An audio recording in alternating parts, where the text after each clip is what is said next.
Hi, this is Kerry Artak with Wicked Stocks, bringing you your daily Tesla report for Friday, March 15th, 2024. But before I walk you through the charts, as usual, just want to encourage you to please click like if you haven't already. Subscribe to the Wicked Stocks YouTube channel.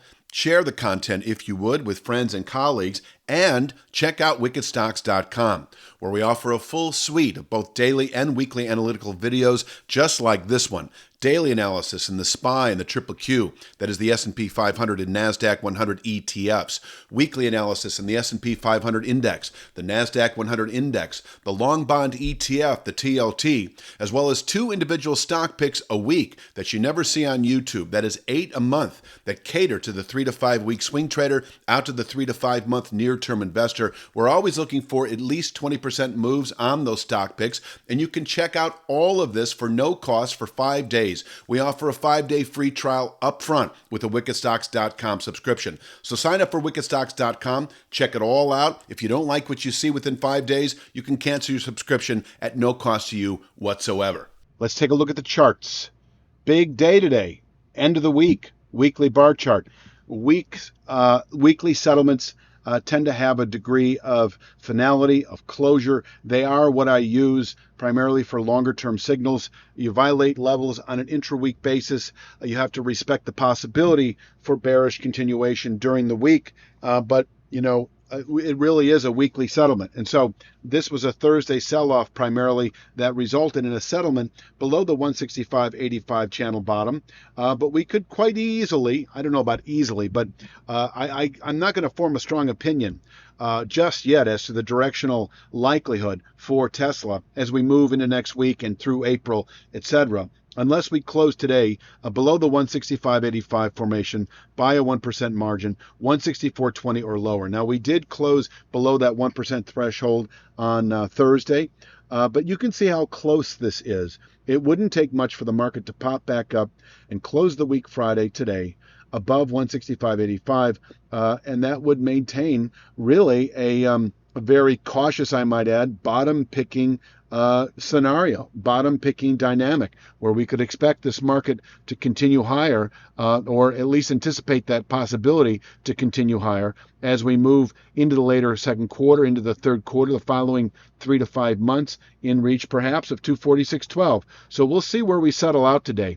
If we do close today at 164.20 or lower, then I am anticipating the 89.10 former channel top. 101.81 precedes it. It is a zone right now, and then we'll just kind of see where it all plays out by the time we get down there if we close today 164.20 or lower. And there is, of course, a descending channel bottom on the weekly chart that I would consider to be a 2 to 3, 3 to 5 week target at 134.29. You can see that more properly, more closely created on the daily chart at 130.73. And so 165.96 is the channel bottom on the daily chart, 165.85 on the weekly. You can see we settled clearly below this area on Thursday. That is a sell signal in the tentative sense. 152.37 could be reached today. 152.37 able to contain session weakness. Now, I did eliminate the 163.91 level as an intraday point. I don't know why it's showing up here. I just want to call this a minor point. I don't think you need to sell this aggressively if we open below it. I do think you can wait for 165.85, but 163.91, all the minor points are always carefully chosen. And so I can't remember exactly what 163.91 is, but it is a real level. So anyway, holding below, and I'm just talking the day itself, holding below 165.96 will keep 152.37 in reach, possibly today. But I'm going to call this a 3 to 5 day objective. And that assumes, of course, and it's an assumption that we settle at 164.20 or lower today.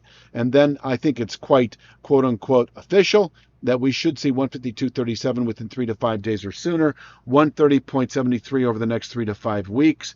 And once again, as we continue through the second quarter and into the third, it really would be this 89.10 former channel top on the weekly chart that I would expect as a 2 to 3, 3 to 5 month target. And there will be other things I'm sure going on down there. We'll be always taking a fresh look at the charts, but this is the zone that we would anticipate if we close today at 164.20 or lower. And I think that's the last time I'm going to say that. We're in a real big, important inflection point, and right now it is suggesting downside, but you really can't make such a strong assumption unless we see that the week itself closes below 165.85 by a 1% degree. So let's take a look at the upside, that in the event we push back above not only 164.85 but 165.96, there is a newly formed, based on yesterday's low, 174.08 channel top. I don't know if we would see that if we pushed above 165.96, but there's not a lot of decent resistance on the way up from 165.96 up to 174.08, which leads me to believe that yes, 174.08 is in reach today. If we push or open above 165.96, I think that there are some shorts caught in the market right now. I don't want to use the word caught, but there are shorts in the market based on yesterday's settlement, merely below that long-term channel bottom.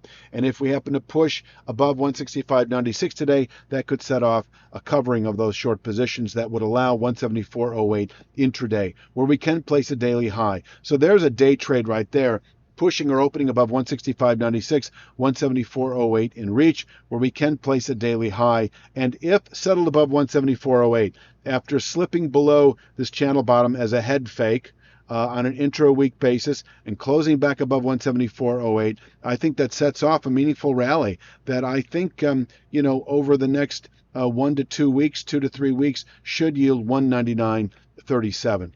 We also have, of course, 194.09 on the way up, but they are narrowing gradually. It really is that 199 area is this channel top here. This is rising, that is dropping, and so there you have it. The 194.09 to 199.37 region expected within, I think this could be a 1 week play, and then I do think that this could be a 2 week play if we close today above 174.08. So what I'm going to say here is that if we close above 174.08, I see no good reason to be short Tesla over all the time horizons, really, because we've tested long-term support. And if we close above 174.08, that is just merely slipping below and closing above. Right now, you have that closing dash below it, but this is an intra-week settlement. If this is just a spike below and we close clearly above that today, Friday, that is still bottom-picking dynamic. And once again, if we close today above 174.08, that actually reverses momentum altogether. 194.09, then likely by the end of next week, and this channel top at 199.37 within a couple of weeks, where we find our next trouble spot that could contain weekly, possibly monthly buying pressure. But I will also say, just a reminder that if you're long now, and I know some of you are, many of you may be, as we slipped into this, and a couple things about that. If we close today at 164.20 or lower, my suggestion is to cover that, or liquidate it, or hedge yourself. Reach for the 90 strike out of the money puts. Whatever that means to you, to balance it off.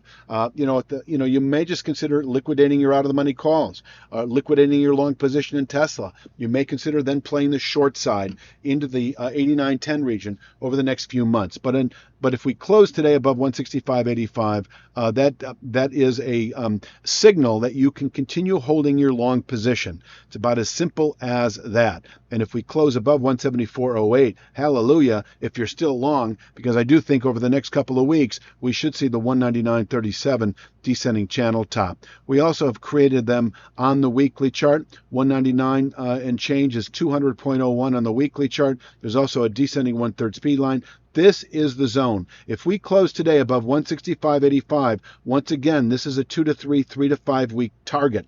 I will call it an objective. And so if you're long still, and we close above 165.85, my suggestion is stay in there, because I do think there's a very good chance you're going to push into the low 200 area and dropping over the next few weeks. And inversely, last thing I will say is if we close today below 165.85 by that 1% margin of 164.20 or lower, I think you should reverse. At the very least, exit your long positions, but you could consider reversing, exiting the long positions and establishing a short position, whatever that may mean to you. I think that pretty much rounds it out for Friday's daily Tesla report. Please click like, share, subscribe. Check out wickedstocks.com. I'll be back Sunday afternoon with Monday's Tesla. You have a great weekend.